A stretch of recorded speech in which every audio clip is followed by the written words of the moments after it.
दानवेंना जनतेने आपला नोकर म्हणून लोकसभेवर पाठवलं होतं, मात्र ते मालक होऊन बसलेत अशी टीका मंगेश साबळे यांनी दानवेंवरती केली आहे।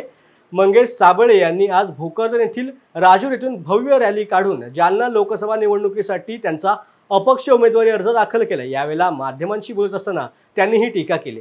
शिवाय जनतेची जाणीव असलेला माणूस जनतेसाठी उभा केलाय, त्यामुळे आव्हान वगैरे काही नसून सहज आपली सीट निवडून येईल आणि 4 जूनला आम्हीच गुलाल उधळू असा विश्वास देखील साबळे यांनी बोलून दाखवलाय। दादा, काय सांगणार तुम्ही? आज उमेदवारीचा अर्ज भरलेला आहे, काय नेमका काय भावना आहे? नक्कीच आज अर्ज दाखल केला आहे। 4 जूनला गुलाल आम्हीच घेणार आहोत। काय वाटतं तुम्हाला? दानवेंसमोर तुम्ही एक आव्हान उभं करणार आहात, कशा प्रकारचं हे आव्हान असणार आहे? त्यासाठी तुमची रणनीती काय असणार आहे नेमकी?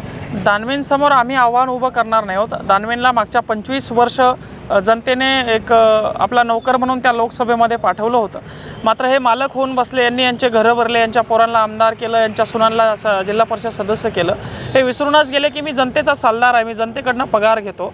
मात्र आता कुठेतरी जनतेला जाणीव असलेले, जनतेची जाणीव असलेला, शेतकऱ्यांची, कष्टकऱ्यांची, गोरगरिबांची जाणीव असलेला माणूस या ठिकाणी जनतेने उभा केला आहे आणि जनतेच्याच पुरस्कृत या ठिकाणी मी उमेदवारी अर्ज दाखल केला आहे। त्यामुळे आव्हान वगैरे काय नाही, सहज आपलं सीट या ठिकाणी निघून जाईल।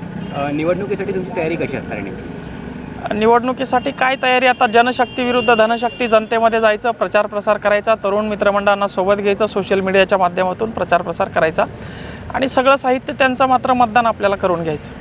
आज तुम्ही भव्य रॅलीची काढली होती, काय सांगणार त्या रॅलीबद्दल? कारण मोठ्या तरुणांचा तुम्हाला प्रतिसाद मिळालेला आहे। मी आवाहन केलं होतं मित्रांना किंवा ज्यांना शक्य होईल त्यांनी या, तर बऱ्यापैकी तरुण मित्रमंडळ प्रोत्साहन देण्यासाठी या ठिकाणी आले। तरुण मित्रमंडळांचं प्रेम आहे, ज्येष्ठ नागरिकांचं प्रेम आहे, समाजाचं प्रेम आहे, 18 पगड जातीमधील युवकांचं, सुशिक्षित युवकांचं प्रेम आहे आणि त्याच्याच खातीर आम्ही ही निवडणूक लढवतो आहे।